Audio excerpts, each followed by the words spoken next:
Bueno, muchachos, ¿cómo están? En este capítulo, digamos, especial que vamos a tratar sobre, básicamente vamos a hablar un poco sobre la situación actual de Venezuela, pero en la forma sísmica o en lo que nosotros nos compete. A mi lado le presento al ingeniero geofísico también Juan Molina, ¿Qué compañero tal? de ¿Cómo están? Simón Bolívar. Quisimos hablar un poco sobre la situación actual y que, bueno, básicamente nosotros, por estar lejos de Venezuela, no podemos, digamos, ayudar como quisiéramos. Y la verdad es que, bueno, nuestra profesión nos permite o nos obliga a ayudar antes y después de los desastres, para que antes prevenirlos y después de que ocurran, qué es lo que podemos hacer para que esto no suceda. Entonces, no sé si quiera decir algo, Juancito, antes de empezar Sí, con claro el que tema. sí. Muchas gracias por la invitación, Armando. Y bueno, a toda tu audiencia decirle que nosotros estamos en bastante solidaridad y siempre pendientes de lo que está ocurriendo en Venezuela, a pesar de que estamos por acá lejos. Me parece muy importante tocar el tema porque acá estamos en Perú, que también es un país activo sísmicamente y se dice que tiene más de 200 años de silencio sísmico. O sea que una tragedia como la ocurrida en Venezuela pudiera replicarse en Perú y, mejor dicho, un sismo y ojalá no la tragedia, más bien. Ser nosotros un medio que ayude a difundir, digamos, en qué consiste, por qué ocurrió todo esto y de alguna manera orientar sobre cómo podemos evitar que esto vuelva a suceder en cuanto a magnitud de catástrofe, ¿no? Excelente. Bueno, mira, vamos a hablar, básicamente, vamos a poner el primer tema, sería sobre el círculo. Principalmente, yo sí vi bastantes publicaciones sobre Ajá. el círculo de fuego, dónde está, que si eso nos estaba afectando. Ujú. Básicamente, algunas personas que decían que, bueno, que había un sismo en Rusia, podía activar algún tipo de falla por Venezuela, que también hubo en Rusia, también hubo por Japón, etcétera, y que si eso todo tiene que ver. Y bueno, la verdad es que no tiene nada que ver. O sea, porque algún sismo sea producido en Estados Unidos, en la parte, en alguna parte de Europa, Australia, etcétera, no va a ser o no tiene comunicación con Ujú. algún sismo, por ejemplo, de Chile, Perú, etcétera. No se comunica. Exacto. Diríamos que son los mismos bordes de placa, los mismos bordes digamos que sea una misma ruptura de la placa, pero no es lo mismo, no va a producir, no es como si fuera una gran cola o un gran gusano que empuja Ujú. de un lado y se va hacia el otro. Entonces, no Sí. sé si que quieras decir algo sobre el... Sí, sí, o sea, muy importante este tema porque forma parte de la desinformación que existe muchas veces alrededor de los sismos, alrededor del movimiento de placas tectónicas. Recordar que, por ejemplo, Wegener, que fue uno de los padres de la tectónica de placas, si bien es cierto, nos da un modelo en donde nosotros podemos esquematizar y tratar de modelar o tratar de entender de la mejor manera cómo funcionan los sismos, cómo funciona el movimiento de las placas, cómo fue que anteriormente éramos un solo continente en el mundo y luego nos separamos. No quiere decir que estos modelos sean exactamente así en la realidad ni perfectos. Recuerden que nadie ha podido ver de cerca una placa tectónica como es el movimiento. Estos son cuerpos de gran tamaño que algunas veces se comportan de manera elástica, plástica, en algunas partes son rígidos. O sea, tienen como que un comportamiento súper, súper, súper complejo. De ahí que nunca todavía no se ha podido lograr predecirlos. Y lo que comentas es muy cierto. O sea, un sismo en un lado, estas zonas de Estados Unidos, la falla de San Andrés y la falla de la fosa de Perú, Chile, todo esto, son fallas que están activas continuamente. O sea, si ustedes ven, van a pasar, revisen la actividad de esta falla un mes después y van a seguir teniendo sismos de la misma magnitud, 3, 4, 3, 4. O sea, son cosas que suceden a lo largo del año incontables veces. Entonces, Exacto. solamente que no lo notamos porque no llegan a una magnitud perceptible, que ya podría estar por encima de los 5.5, ¿no? Calculo yo, dependiendo también, esto también va a variar de acuerdo a la profundidad en la que se dé el sismo, a la cercanía del epicentro con una zona urbanizada, con una zona de ciudad, porque puede ser que se dé cerca y tenga una magnitud de 5 y algo, pero de repente está en una zona muy rural y al final el impacto no se percibe, ¿no? Entonces, hay que tener en cuenta muchos de esos factores, ¿no? Sobre todo en Estados Unidos, muchas de las zonas sísmicas también tienen que ver con las zonas donde existe una vida bastante rural, ¿no? Entonces, a veces esto no tiene impacto en la ciudad, tanto como en otras zonas. Sí, perfecto, exacto. Ujú, Entonces, bueno, creo que sí me parece suficiente lo que estamos hablando de esto. Básicamente, sí, es lo que tú dices, o sea, ujú. es parte en realidad del fenómeno como se ocurre. Exacto. Ok. Ya hablando de otra cosa sobre la réplica.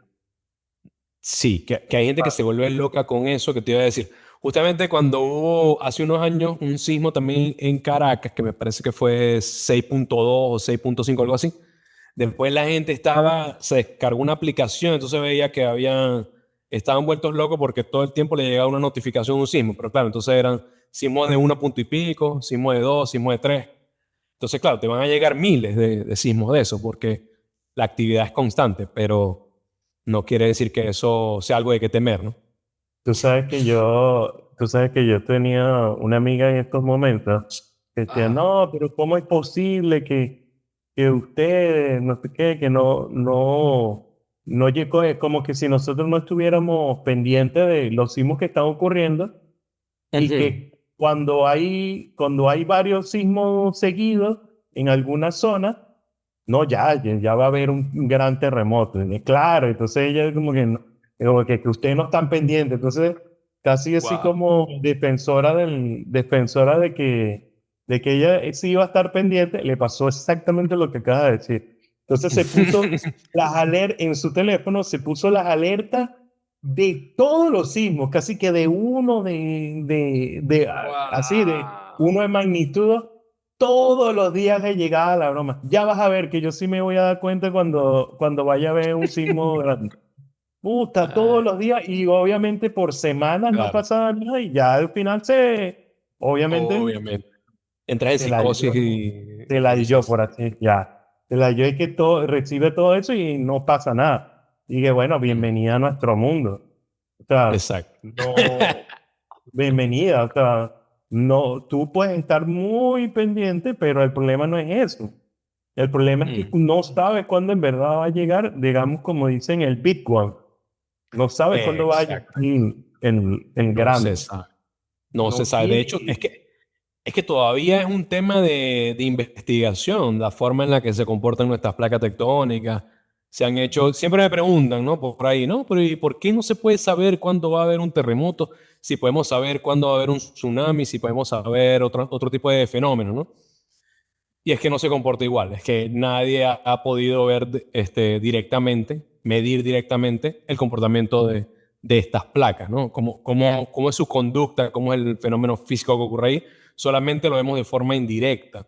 Y esto nos hace que al no entenderlo también existen teorías como que no, llegó el mes de agosto, el mes de los temblores. Uf, me hierve la sangre cada vez que empiezo a sangrar los oídos cada vez que escucho eso. Bueno, tú sabes que el año pasado pasó, no sé Ah, si tú, el año pasado en México se cumplía tantos meses, tantos años de el terremoto en no sé qué. Y no, este es el mes del terremoto, de los sismos. Y ese mismo día hubo un pequeño temblor, pero que se sintió. ¿No? Y Dios, y ahora cómo le decimos que eso es una casualidad. Sea, yo digo, ayúdanos, Dios, o sea, ¿cómo hacemos? O sea, era perfecto para darles la razón, era claro, perfecto. claro. Y no puede ser. Pero es que el mismo día, llegué, no, bueno, ya. ya créetelo, sí, ya tienes razón, ya no importa. De hecho, bueno, ahorita voy a, lo que pasa es que de Funvici, no quiero hablar mal de Funvici, pero Wow. pongo la página y no está habilitado el mapa de sismo para ver algún tipo de réplica, ni eso. Pero tengo el TeraWeb 10. Entonces, Ok. ves aquí el mapita, ¿no? Ujú. Se Bueno, ve mira, perfectamente. básicamente, si han habido otros pequeños sismos en estos días. Mm. Mira, este fue del 28, hoy.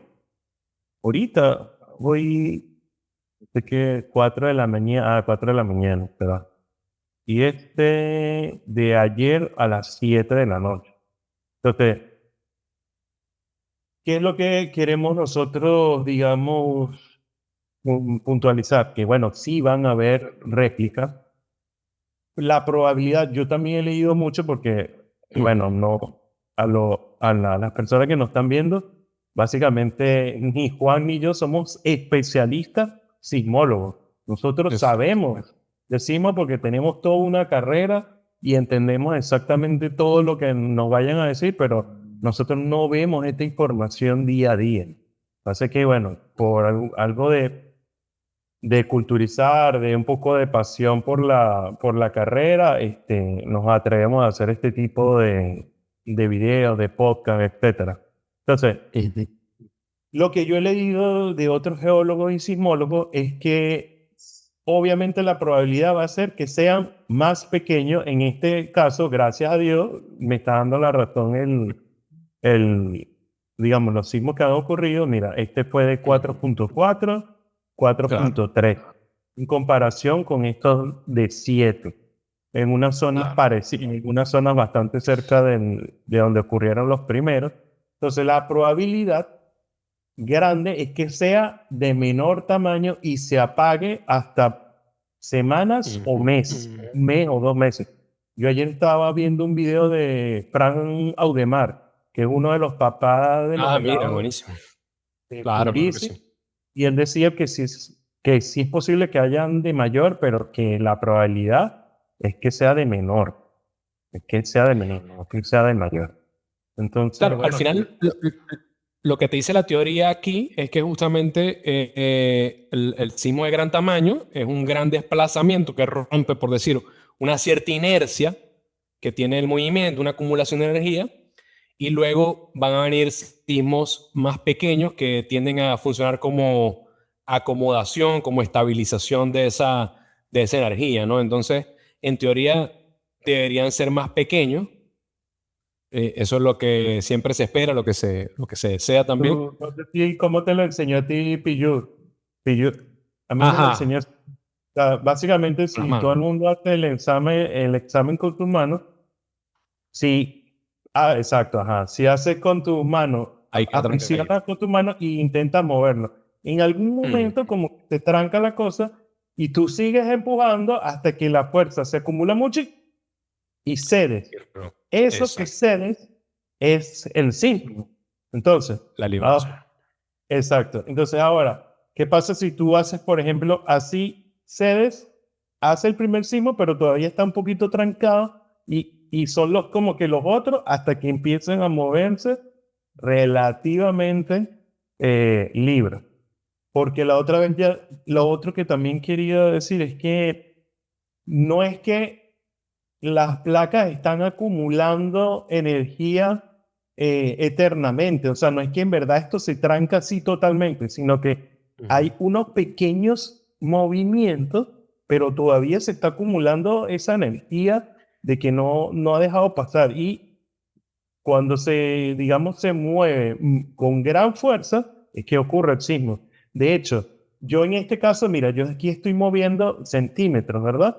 Aquí hay un Ujú. desplazamiento de pocos centímetros, pero ayer estaba viendo, bueno, por lo menos ahí el presidente de Fumbici de hace tiempo, también vi un video que ellos las magnitudes, es lo que entiendo, las magnitudes también dependen de cuánto es el desplazamiento de la falla. Es decir, Mm, No es lo mismo un sismo que yo hago aquí, acumula energía y se desplaza un poquitico, a un sismo que yo aquí acumulo energía y desplazo mucho. Entonces, ok, ya que la magnitud de 7, la magnitud de momento sísmico de 7 son 200 kilómetros de desplazamiento. Es decir, uf, aquí un 200 montón. kilómetros así que se movió. Entonces, eso también es algo importante de acotar, de que, Claro. bueno, que vamos, como estamos diciendo, van a existir réplicas. Se espera que siempre que sean de menor magnitud, pero siempre va a haber réplicas. O sea, y por lo menos hasta un mes dice que se puede haber réplicas de estos sitios. Ah, Seguramente. entonces aquí a mi entender, lo de que sea doblete, eso sí yo, digamos, me estoy atreviendo un poco a algo que no tengo el 100% en dominio. Básicamente es que si se está acumulando esa energía, ocurre uno primero, como que se libera algo y después otra vez, y después sí empieza otra vez a desplazarse, digamos. Para mí eso sería lo que podría haber pasado en ese caso. Ya habría que averiguar muchísimo más porque es una extrañeza, es extraño que Ujú. pase esto. No se ha visto en muchos lugares, se ha visto en muy pocos lugares. Y bueno, que ahí voy a hacer trampita y te traigo un poquito de a colación lo del proyecto HARP, Ok. que básicamente, que básicamente dice que puede ser un arma que los Estados Unidos hayan realizado para Ujú. producir sismos. Eso es totalmente inaceptable, o sea, es totalmente descabellado. Se dice Claro. O sea, que para hacer un sismo, no sé de esta magnitud, pero ayer lo estaba viendo, un sismo de 6 7 se equivaldría a 23.000 bombas de Hiroshima. O sea, eso, a locura. o sea, es un gasto de energía increíble, es un gasto, o sea, es imposible que tanta energía se pueda liberar en un aparato. Y lo otro, ¿cómo un sistema, cualquier tipo de sistema, cómo funciona? O sea, ¿cómo funciona que algún tipo de arma pueda generar un movimiento de placa? O sea, no sé. El problema es que, bueno, también siempre decimos, mira, es un arma, pero ¿cómo funciona? ¿Cómo lo hace? ¿Cómo haría esa arma para producir un sismo? Es imposible. Exacto. Entonces, bueno, yo creo que ya con eso cubrimos ese Yo punto. creo que ¿Te parece? esa parte de, si me dejas complementar, esa parte del HARP va muy de la mano con aquellas personas que realmente todavía como que no terminan de entender todas estas cosas, no han leído y terminan por creerse teorías de terraplanismo. Entonces, el terraplanismo justamente alega que, me parece que por ahí puede venir esa correcta, alega que los sismos son producidos intencionalmente. Pero obviamente es una teoría que se cae del todo, porque justamente lo que venimos diciendo, si tú te pones en tu teléfono todas las alertas de todos los sismos, vas a encontrar que son miles de millones de sismos en todo el mundo. Entonces se ponen de acuerdo todos los gobiernos del mundo para permitir sismos en todos sus países a lo largo del año, con todo el gasto energético que eso representa, y sin todavía poder saber a ciencia cierta cómo se predice, cómo predecir un terremoto. Es decir, que hay ciudades, incluidas también ciudades de Estados Unidos, que intencionalmente son destruidas por estos sismos. O sea, son, la verdad, que teorías que carecen de mucho fundamento. Y respecto al otro que comentabas del sismo en Venezuela sobre la teoría del doble, digamos, el doble deslizamiento, también puede ser, habría que analizarlo, que ahí le invitamos también a la gente que lo investigue junto con nosotros. Puede ser que los puntos de deslizamiento hayan sido distintos, porque ¿qué pasa con la falla en Venezuela, a diferencia de la de Perú con Chile? Es que esta es una falla de deslizamiento, una falla transformante. Entonces, Estas fallas transformantes no son lisas perfectamente, sino que tienen como movimientos así, como si fuera, por acá puede estar un deslizamiento y por acá puede estar otro. Entonces puede haber ocurrido en planos diferentes también eso. Y eso se puede saber también a partir de dónde estuvo cada epicentro, ¿no? Qué tanta distancia tuvieron los epicentros. Si están muy cerca, tendería más a pensar que es parecido a lo que tú estás pensando. Y si están lejos, suficiente distancia, podría ser que son dos puntos diferentes que casualmente coincidieron en que liberaron energía prácticamente al mismo tiempo, pues. Y de ahí en adelante, lo que va a intentar hacer la falla es justamente encontrar otra vez el punto de mínima energía y ahí se va a quedar nuevamente hasta que vuelva a liberar y se acumule y vuelva a liberar esta energía que, como comentabas anteriormente, se transforma en ese desplazamiento, ¿no? Básicamente. Exacto. Bueno, no, me parece que está bien cubierto el tema. Entonces ya vamos a ir hacia otro. Es muy bueno, muchachos. Cambiamos de plataforma por algunos problemas técnicos. Mira, Mochito, seguimos con el tema de las alertas tempranas. Es muy bueno. Bueno, básicamente, si quieres hacer la introducción al tema, es muy bueno. Sí, o sea, hilando con lo que veníamos hablando, es que no hay una forma de predecir todavía terremotos, sismos. Lo que existe es el monitoreo de los mismos. Por ejemplo, en el caso de Venezuela se hace a través del Instituto de Fumbisis, quienes son los que monitorean las réplicas, todo esto que estábamos conversando anteriormente. Igual acá en Perú se hace a través del Instituto del IGP. ¿Y qué es lo que sucede? Existe, por ejemplo acá en Perú sí, afortunadamente, tenemos una red de alerta temprana. En Perú se conoce como la SASPEC. Y ellos lo que hacen es colocan sensores, conocidos también como geófonos, donde nos colocan en la línea de costa de Perú.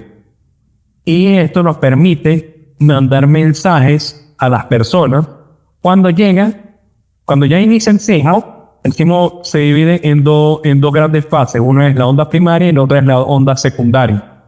La onda primaria, afortunadamente, no genera ningún movimiento físico o transporte de materia, por decirlo de una manera técnica, transporte de materia en el medio en el que se propaga.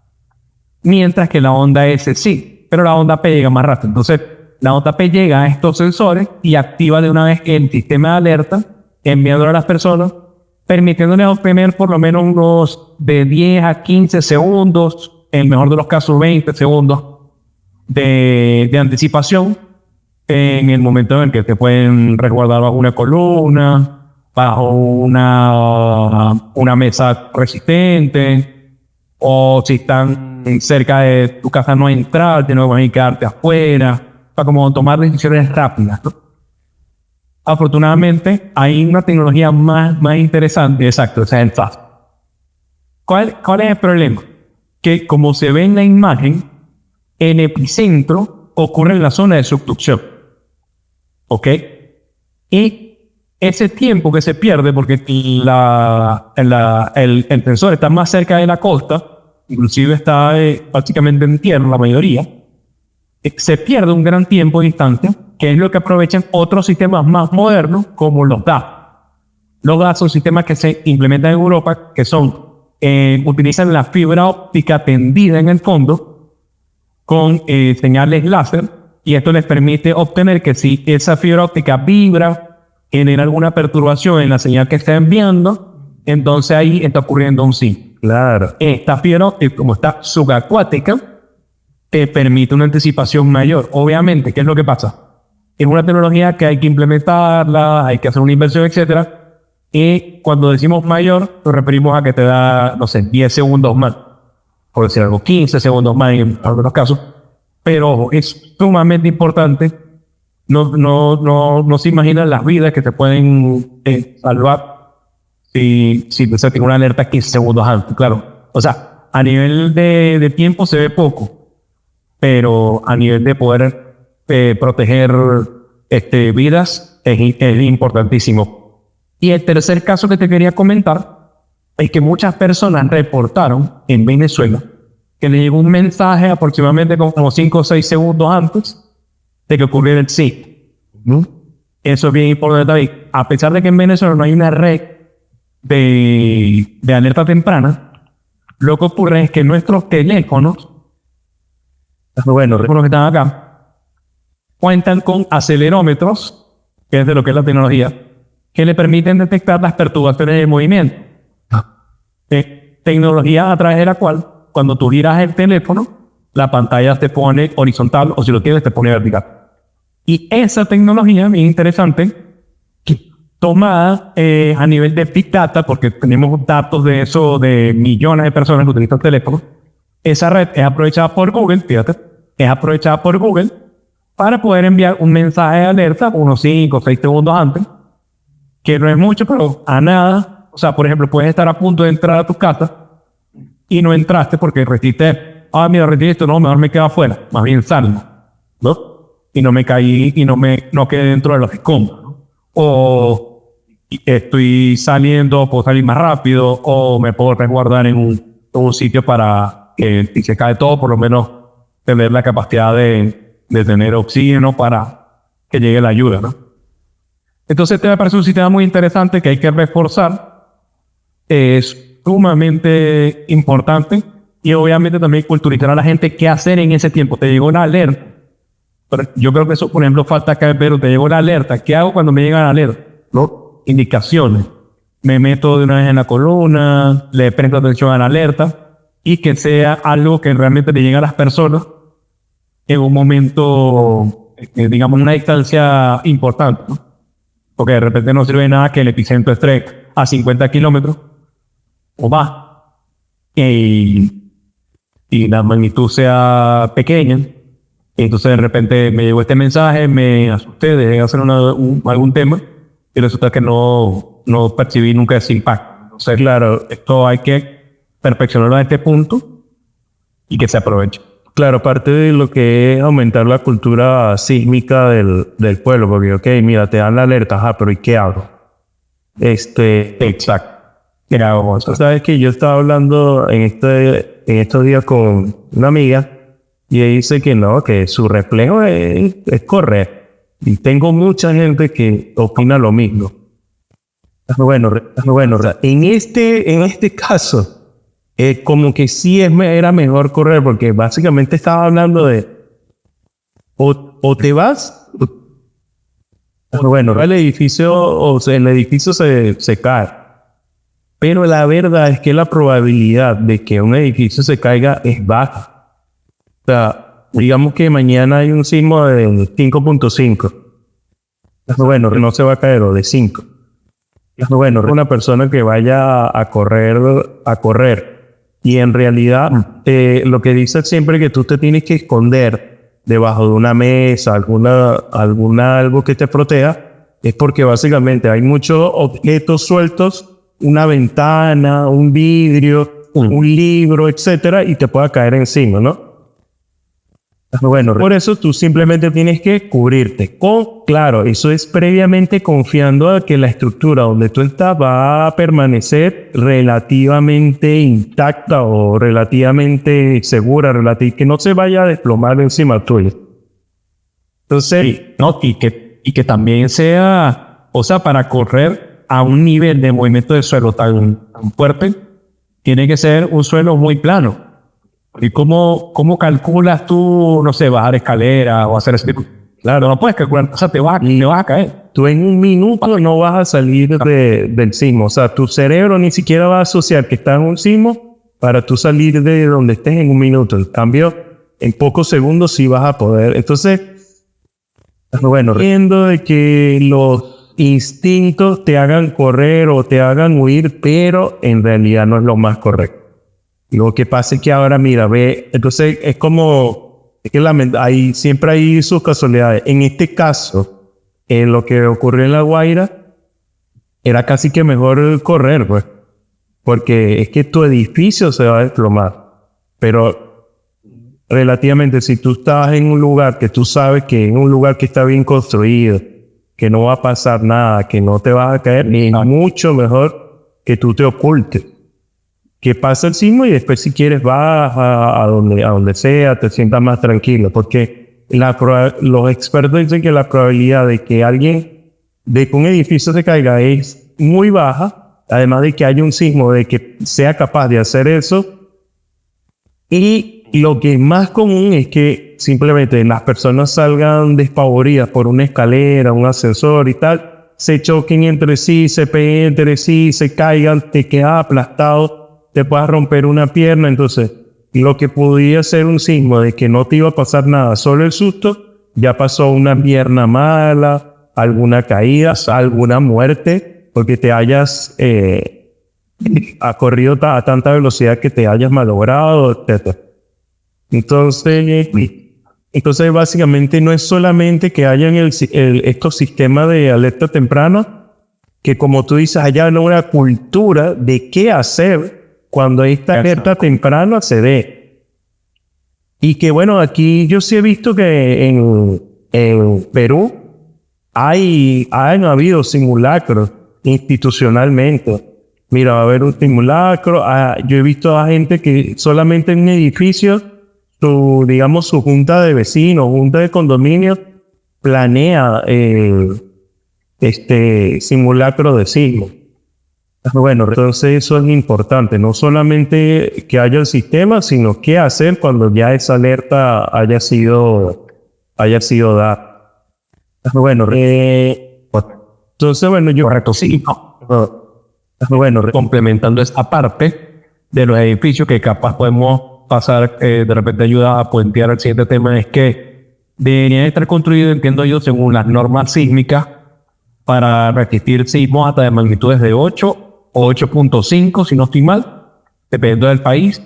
Que esto hace que resistir no significa que el edificio no vaya a gritarte o que no le vaya a pasar nada, sino que realmente puede recibir daño al edificio, pero te puede dar tiempo para que tú puedas entonces resguardarte, salir del edificio, etcétera. Obviamente lo que pasó en Venezuela en este caso es una infraestructura que no tenía ni cerca el cumplimiento de este tipo de normas y por eso es que, claro, o sea, no te queda de otra que correr, porque nada te garantiza que vas a poder permanecer con vida en una estructura tan segura. Exactamente. Bueno, vamos a seguir. Ok, sobre los tsunamis. Bueno, básicamente, ¿qué pasa? También en Venezuela se estuvo digamos, corriendo rumores o te estuvo diciendo que alertas sobre tsunami, que si podía haber un tsunami, etcétera. Y eso no es verdad. Básicamente,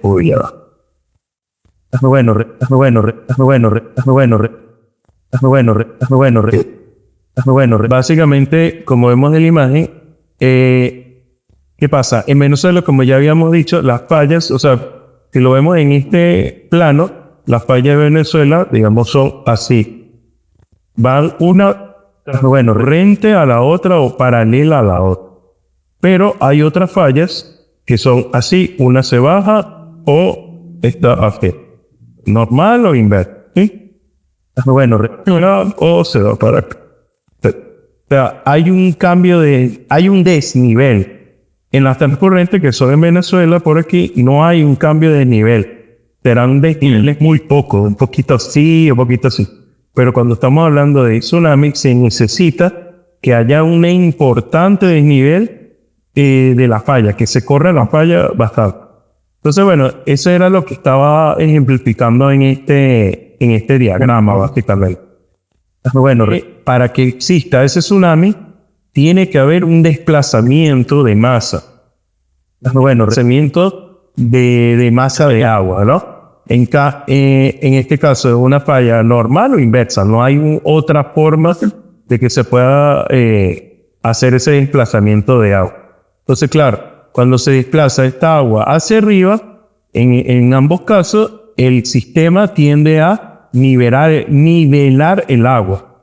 Entonces, al nivelar esta agua se va transportando hacia la costa y producen los famosos tsunamis.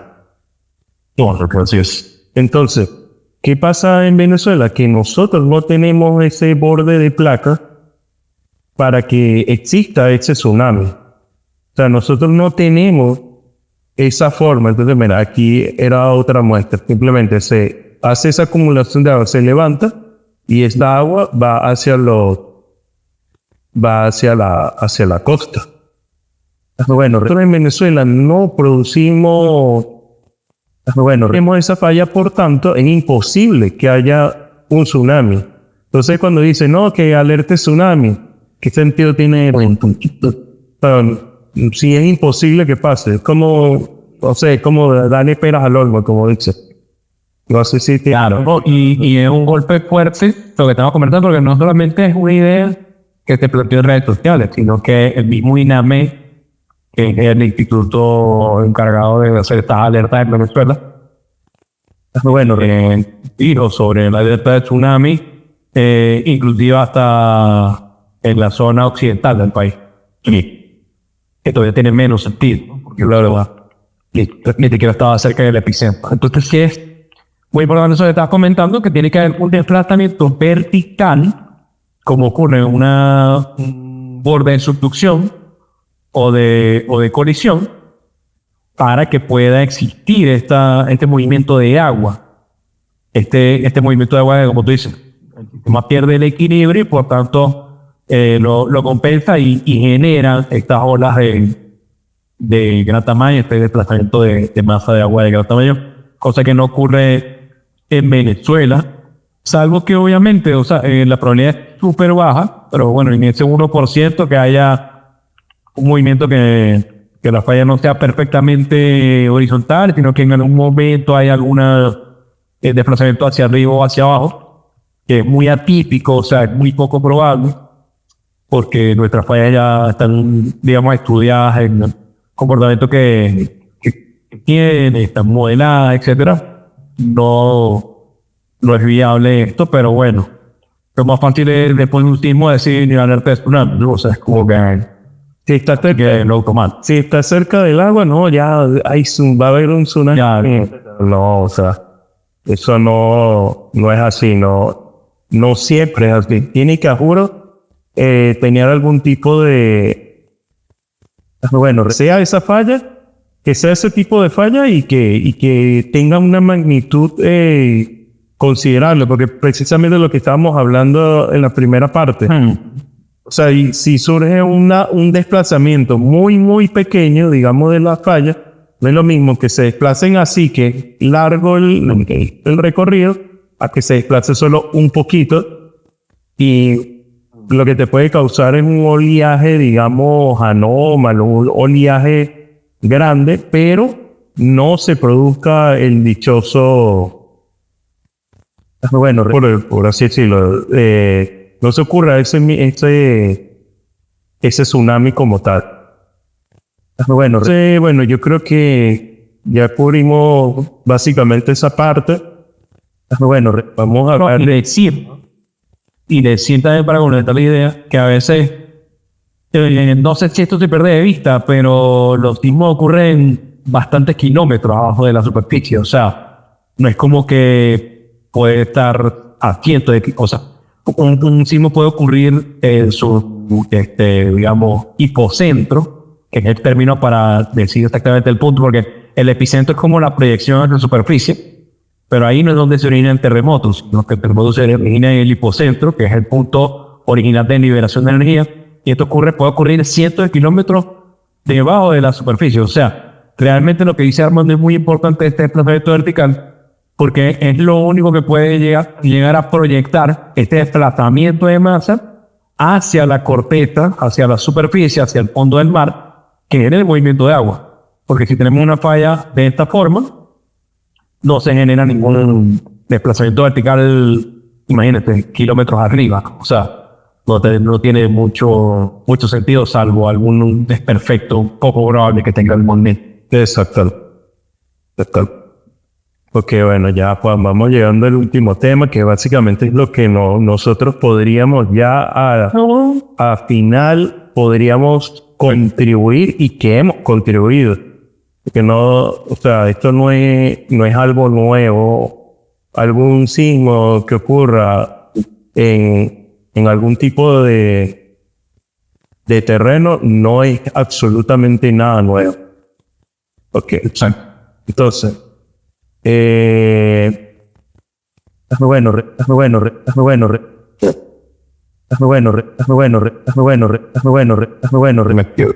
ok, y nos vemos todos. Bueno, básicamente. Bueno, ¿qué pasó en La Guaira? ¿Qué pasa en La Guaira? Y aunque la gente no quiera, porque hay a veces que también decir verdades incómodas, qué es lo que pasó, qué es lo que está pasando y qué es lo que va a pasar siempre en La Guaira.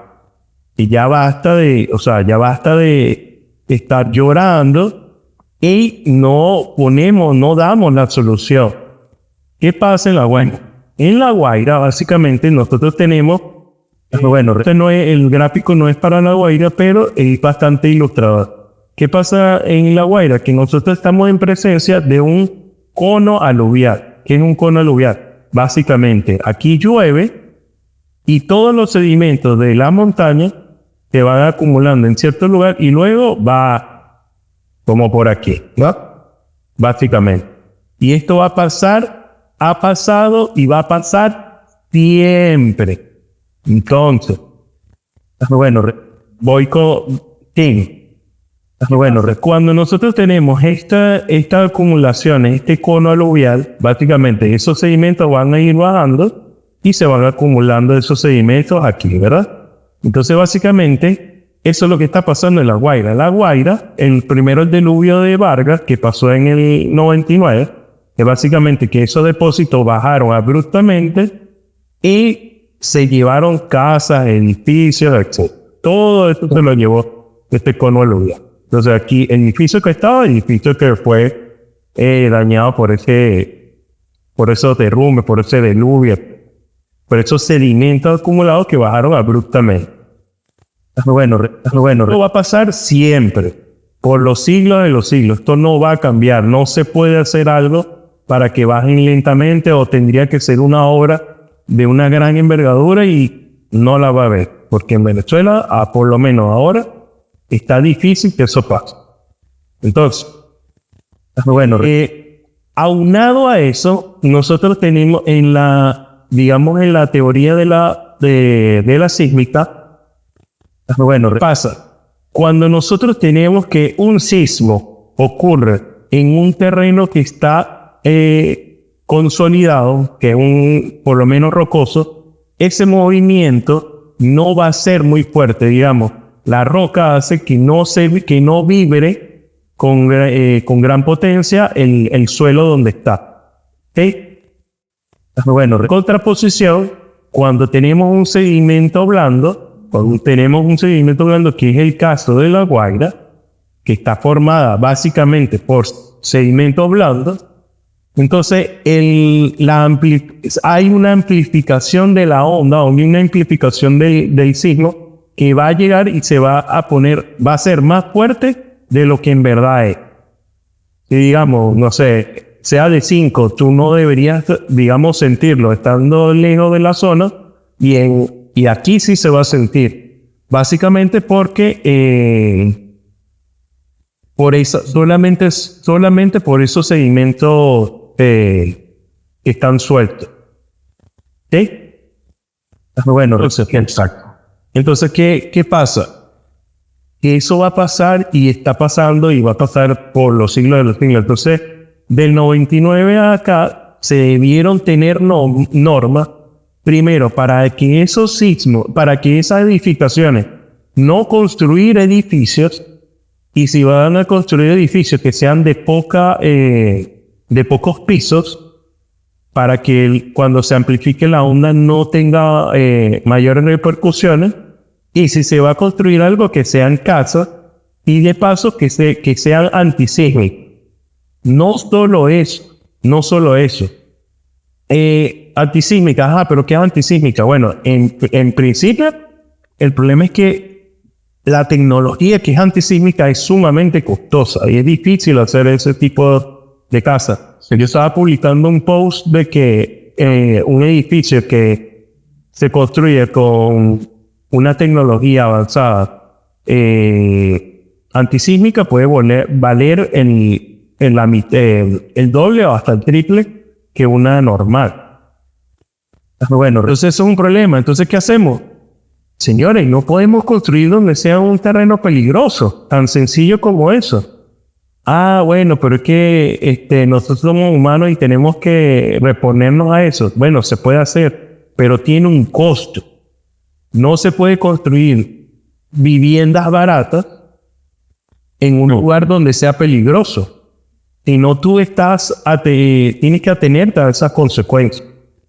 Entonces, ¿qué hacemos nosotros? Bueno, ya digamos en la parte de ingeniería civil, geofísica, etcétera, ya estos cálculos de cómo hacer estas casas ya están. En Venezuela, aunque hay mucha precariedad, sí hay normas de sismoresistencia. Punvici y algunos institutos especializados sí hicieron su tarea y sí se estudió esto. Entonces, en principio, que se hagan cumplir las normas. Que se hagan cumplir las normas de sismoresistencia, donde vamos a poner esas casas, esos edificios. En segunda instancia, ¿qué podremos hacer? Bueno, en Perú,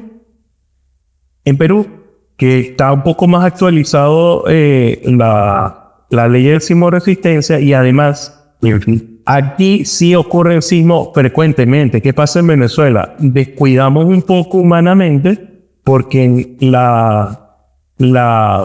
digamos, la ocurrencia de sismo es muy poca en Venezuela y aquí es mucha. Entonces, claro, como es mucha aquí, se tiene mucho cuidado de los sismos. Se tiene mucho respeto sobre la ocurrencia de un sismo y la construcción de vivienda. Entonces, ¿aquí qué pasa? Aquí se hacen estudios geofísicos, estudios geotécnicos, antes de construir el edificio.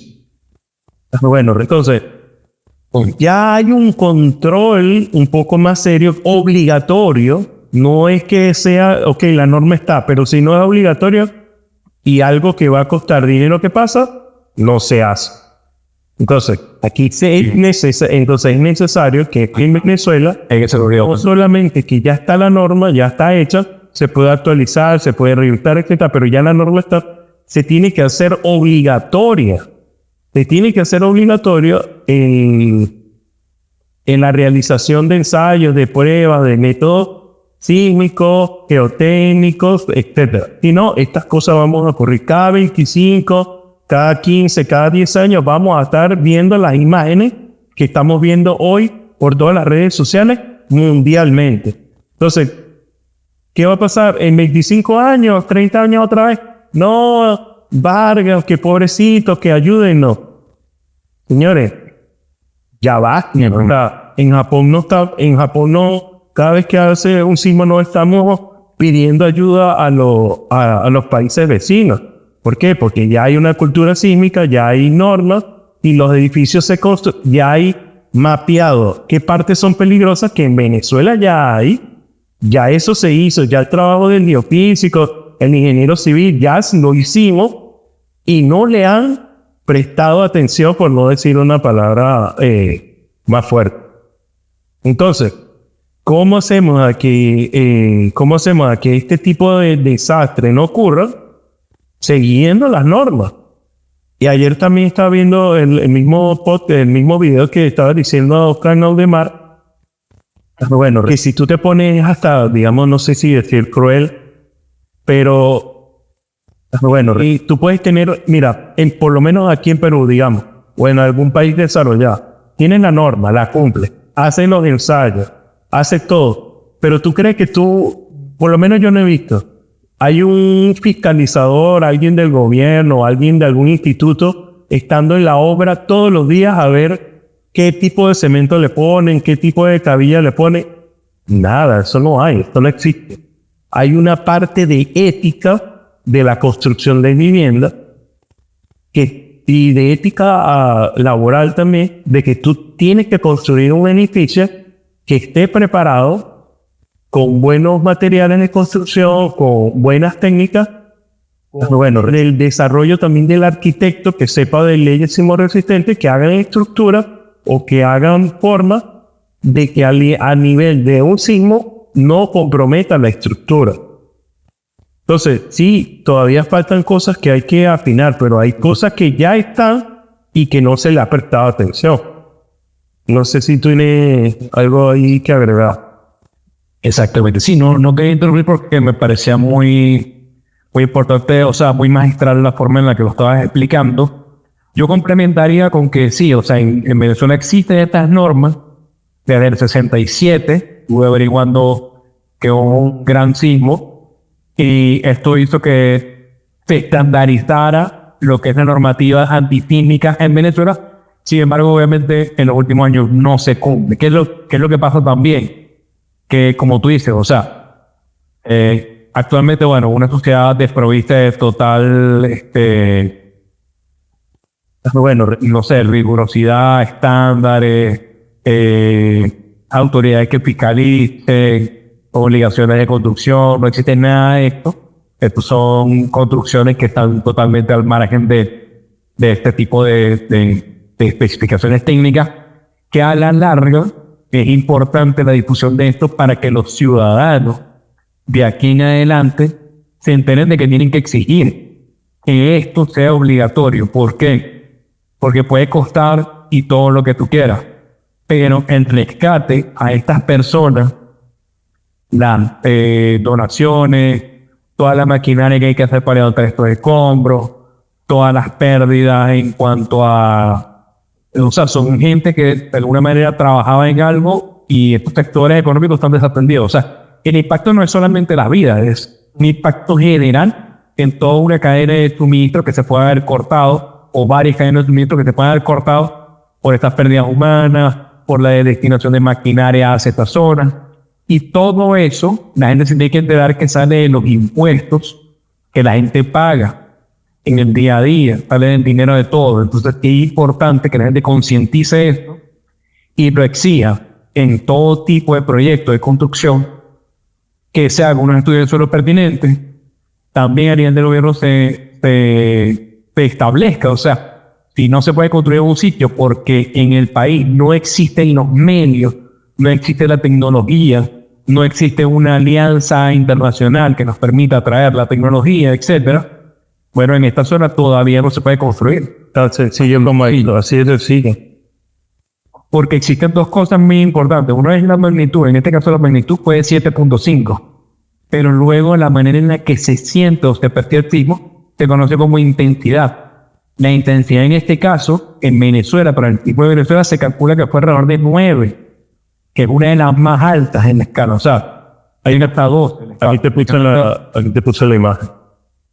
Imagina. O sea, este sismo de 7.5 en Japón puede haber tenido una intensidad de 5, por decirlo, porque es un país preparado, con infraestructura preparada, con una cultura preparada, por lo tanto no se percibe de la misma manera. En cambio acá, lo ideal es que la intensidad vaya o igual o menor proporción que la magnitud. Si la intensidad es superior a esta magnitud, algo está pasando, es un factor humano que se está haciendo mal. Y eso justamente es lo que ha sucedido evidentemente en Venezuela. Las normas convenientes deberían haber garantizado que tengamos edificios que hubiesen podido resistir a este sismo. A este sismo, por lo menos, los edificios no deberían haberse colapsado, desplomados, como pasó. Ha gritado sí, bueno, con fallas estructurales, quizás inclinaciones, quizás desperfectos, pero no un desplome tan brutal como el que ocurrió. O sea, esto es evidentemente un descuido total que tiene que ser corregido, concientizado, y aquí en adelante para todas las obras que se construyan. No solamente es tener la norma, es también hacerla cumplir. Exactamente. Y ya, exacto, como tú estás diciendo, y si, bueno, y si ya llegó la tecnología, hacer todo lo que se puede hacer para que en verdad se cumpla. Por lo menos, si los nuevos edificios que hicieron no están cumpliendo con las normas, no se está tomando en cuenta, por ejemplo, que en los edificios, las fundaciones, sean puesta en un suelo que sea adecuado, no se puede construir. No se puede construir, no hay permiso, es peligroso. O si hubo alguien que se pasó de lanza y vino y construyó, bueno, no puedes vender esos apartamentos. No puedes vender esos apartamentos. Ya lo vendiste, devuelve la plata a la gente. Multa. Clausurado toda esta área. No se puede vivir, o sea, y le entiendo, o sea, y ahí hay que llegar a ese nivel. Y el problema es que también ahí viene la otra parte. Entramos en un tema social. Ya hay una vivienda que está en alta peligrosidad. No se ve que haya algún tipo de falla estructural, etcétera. El edificio está bien pintado, etcétera. Pero señores, usted está aquí en un lugar donde tiene alta peligrosidad. Legalmente esto no debiera haber pasado, pero ya usted tiene que buscarle una solución, porque en cualquier momento esa parte es sumamente peligrosa, porque ya no solamente es un sismo, un deslave, tsunami ya sabemos que no, pero tiene por varias formas, usted está en peligro. Entonces, lamentablemente también hay que ser cruel en la parte de que si usted no puede vivir en un lugar, no debe vivir en ese lugar y punto. Claro. Y la mejor forma es hacerlo legal, porque simplemente prohíbes el edificio y ya. No estás afectando a la parte social. Porque lamentablemente la gente simplemente ve su conveniencia y llora, no sé, veo el día de hoy, no, pero es que yo tengo que darle una casa a mi familia, y es obviamente porque como nadie quiere vivir ahí, o por lo menos la gente un poco más consciente no quiere vivir ahí, los apartamentos, las casas son de menor precio, son más económicas. Sé de muchas personas que se han mudado a ese tipo de edificios porque son más económicos, porque, digamos, los terrenos la gente consciente no quiere ir para allá, entonces tienen que vender a un precio menor para que la gente vaya, pero ya tiene un precio, o sea, en este caso lo barato, como dice, sale caro, que no es barato, pero es más económico que otro lugar. De hecho, uno también tiene que pensar en su familia. No sé si tú te pones a ver los niveles de ocurrencia, si en el 99 pasó, yo por lo menos vivía en el 99, imagínate que yo vivía en Vargas, en La Guaira, tenía 17, estaba a punto de cumplir 17 años, bueno, 15, 14 años, algo así, 16 por ahí. Y yo hubiera estado en La Guaira, hubiera vivido el diluvio de Vargas. Bueno, hubiera yo quedado en La Guaira todavía, entonces estaría viviendo también este terremoto. Bueno, realmente tenemos que aprender a que si tú no puedes estar en un lugar, tú tienes que ir, pase lo que pase. Entonces, es que lo que venía diciendo al principio, si tú no te vas, en unos 2, 3, 4 años, o 15 años, o 20 años, vas a vivir otra vez una desgracia. ¿Por qué? Porque estás en un lugar donde tú no deberías estar, donde no se debe haber cumplido. Lamentablemente es cruel que tú tengas que vender tu casa, o que tengas que abandonarla, o que tengas que mudarte del lugar que te vio crecer, pero es un lugar peligroso. Uno también tiene que pensar en uno. Bueno, no es cruel porque no puedo vivir en otro lugar, es muy caro, pero tienes que hacerlo. Tienes que llegar a una solución. Bueno, definitivamente la solución no es estar ahí. Y de hecho es importante, creo que le falta actualización y todo, pero sí existe un mapa, estaba buscando si existe un mapa de zonificación sísmica en Venezuela, que lo puedes buscar ahí. Bueno, retomamos. Huercillo. Bueno, básicamente aquí habíamos encontrado un mapita, en zonificación sísmica del territorio venezolano. Básicamente, este terreno, estos espacios están en una alta peligrosidad, básicamente porque pasa por ahí la falla del límite de placas y, acá el caribeño con suramericana y un poco la placa de nada. Y bueno, aquí nosotros vemos que, digamos, por lo menos un vice, bueno, estudio de cuáles son los lugares donde está la mayor peligrosidad, donde están las menores ondas. Y digamos aquí, bueno, pasa que, bueno, como más pixelado, pero digamos las zonas amarillas son las donde hay una velocidad grande, que quiere decir algo más rocoso, y la hacia abajo, gris y azules son las de menor velocidad, que quiere decir que tienen sedimentos más sueltos. Entonces, básicamente, estas zonas de aquí son las de alta peligrosidad en el área de La Guaira. Bueno, zona donde no se debería construir o tener una mayor obligatoriedad de ensayo, normas más fuertes, exactamente, o simplemente prohibición de construcción de edificios o cualquier tipo de estructura, porque también si en el caso de los sismos, tal vez tú con una buena casa, con buenas fundaciones, no va a ser tan costoso, bueno, sí va a ser costoso, pero no tanto como fundaciones para un edificio, y a la hora de un sismo se puede comportar de mejor manera.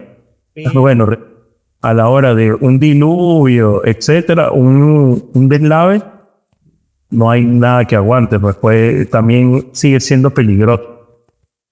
Bueno, entonces, bueno, ya digamos que no quiero ser, digamos, bueno, de modestia, pero ya nosotros hicimos el trabajo, siempre se ha hecho.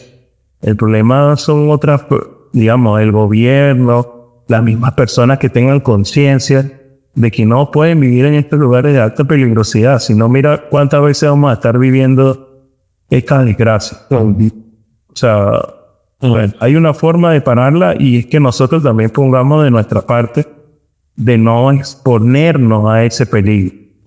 Bueno, ya quiere decir lo último, y después decimos nuestras palabras de despedida. Bueno, O sea, yo creo que redondeando la idea y resumimos, necesitamos sistema de alerta temprana eficiente, lo mejor posible. Esto tiene que ser una inversión continua. Necesitamos cultura sísmica, que saber qué hacer en caso de los sismos, qué acciones tomar, toda la parte de cómo es el comportamiento de las personas ante estos eventos, que van a seguir sucediendo. No los podemos evitar. Quiero que quede claro, no los podemos evitar ni los podemos predecir. Van a seguir sucediendo. Entonces, ¿qué hay que hacer? Minimizar su impacto con cultura sísmica, alerta temprana y lo que hemos comentado acá. Restricciones o normativas muy fuertes en zonas de alto riesgo. En zonas de alto riesgo, construir, no sé, menos pisos, no construir básicamente, tener un tipo de tecnología mayor, implementar todo lo que es el tema de construcciones antisísmicas, y nada, como ciudadanía exigirlo, concientizarlo, y en caso de que no se cumplan estas normas, pues evitar poder vivir en esta zona. Bueno, ya para cerrar, lo único que yo diría también es que, no sé si tú viste la película No mires arriba, de Leonardo DiCaprio y otra gente. No mires arriba es una película básicamente de que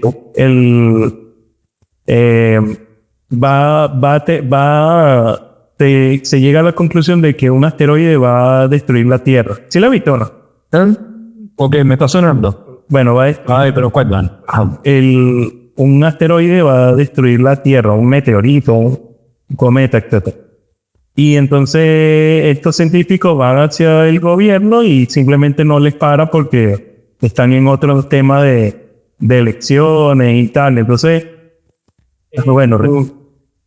ciertos análisis te quieren mostrar de que el científico siempre ha hecho su trabajo, siempre ha dado los resultados, siempre ha intentado de hacerse explicar, de comunicar, pero las personas no prestan atención a esto que se le está diciendo.